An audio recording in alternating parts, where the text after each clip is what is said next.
Well, good morning.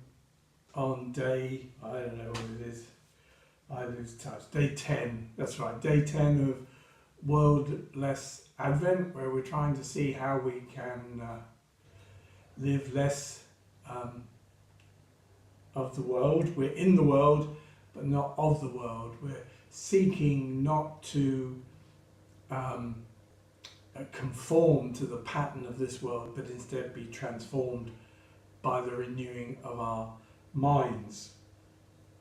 And yesterday I filmed in my car as a sort of symbol of what we can do to combat climate change. Unless people take it into their own hands to say, particularly in the rich world where you and I live, that we're willing to reduce our consumption and our use of non-renewables and so on. Unless we're willing to do that, how can we expect our government to take the bold steps that they need to take?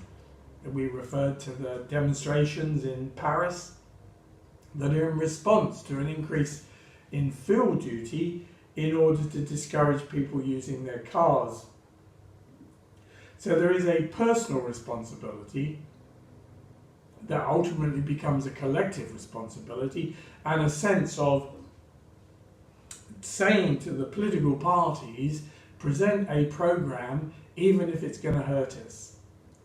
So much in the world, and the world being the systems that rule this world, the powers that rule this world, as well as the powers and principalities and the spiritual, so much of that is about selfishness.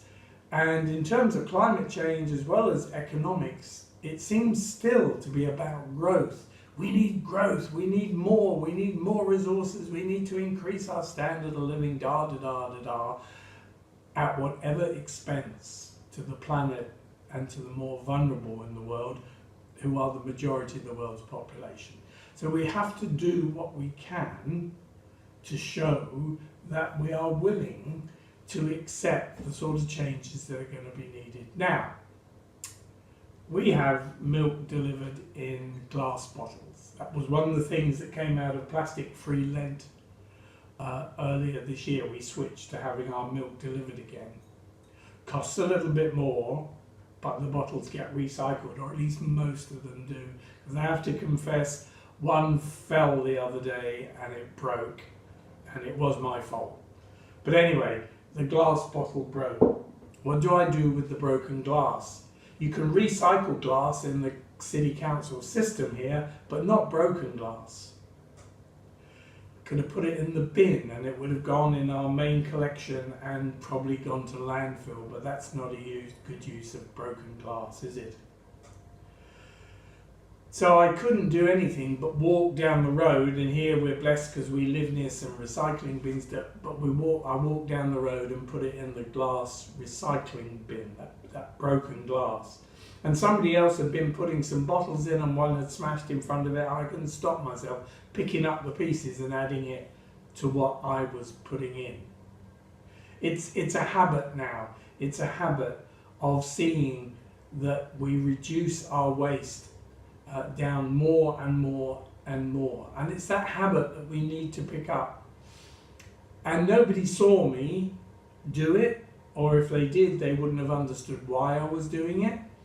My wife knew what I was doing, and I'm telling you this morning, but I wouldn't normally broadcast things like that I do, but I also know that others are watching in the unseen world.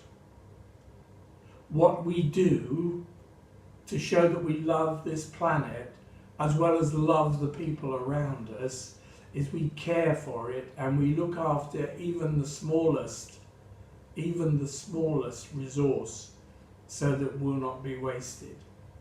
And those little things mean a lot because they add up to something big, and they are, in a sense, prophetic actions that say, I care, and that this is about the kingdom of God, and I care about the kingdom of God.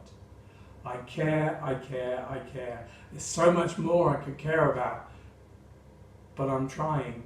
And all these little things add up. So, you know, just in these last couple of weeks before Christmas, create a habit so that when you get to Christmas, there is not the enormous waste.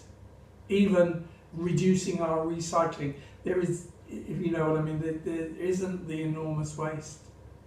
And then out of these next 2 weeks, it will become a habit.